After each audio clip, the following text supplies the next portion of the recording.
Well, joining me on Skype is the media and security consultant on the Central African Republic, David Smith. Good to have you on the news at this time, David. Now, what do you make of the alleged involvement of French peacekeepers in the child sexual abuse? Well, good to be here as well. Thank you. I'm certainly not surprised, and this is not a news story. In peacekeeping missions, whether they be the United Nations, the African Union, or individual states such as France with its Operation Sangaris in the Central African Republic, the allegations and in fact proof of sort of sexual impropriety is very common. Sadly, it goes part and parcel with peacekeeping operations.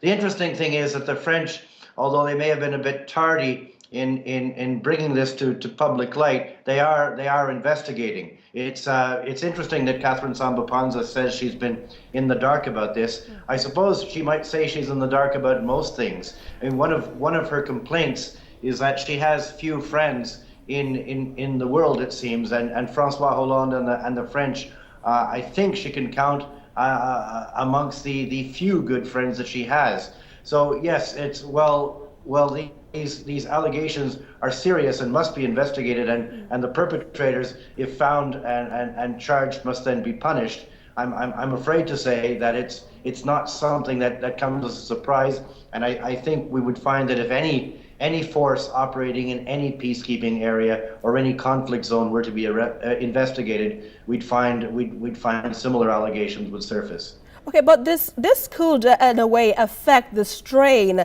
the relations between the CAR and France, don't you think? Actually, I don't, for the very simple reason that Catherine Samba-Panza has very few friends. The French are amongst the biggest supporters of the transitional government which she leads. You know, the Sangaris forces are protecting the airport in Bangui. They're protecting the main route that leads from the Central African Republic to the coastal Cameroonian city of Douala, from where most humanitarian and other supplies come in. She can't afford to make the French angry. She needs them because she has enemies in the region. Neighboring states, whether it be Denis Sassou Nguesso of the Congo Republic, not far away, and Idriss Déby, who's just north in Chad, neither of them are big fans of Catherine Samba-Panza. And the opposition within the Central African Republic, whether it be people who are loyal to the ousted president Francois Bozizé or the rebel leader Michel Djotodia, who deposed Bozizé, none of these people Catherine Samba-Panza can count amongst her friends. So if she distances herself from the French, then she truly has almost nobody on her side. Okay, so how do you think she should handle this matter, which seems, an issue that troubles most people around the world? My guess on this one is that, well, she is paying the necessary lip service to activity which can certainly not be condoned and must be punished.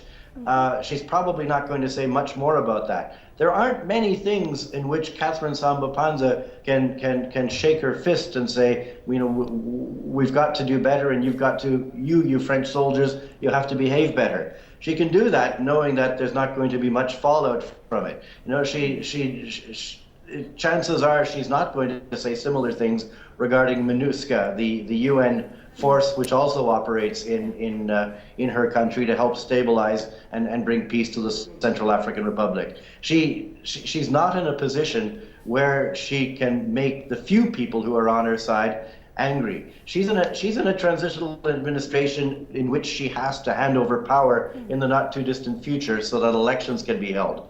One of the things Catherine Samba-Panza is attempting to do, it seems, is delay the elections that are supposed to be held in either July or August of this year.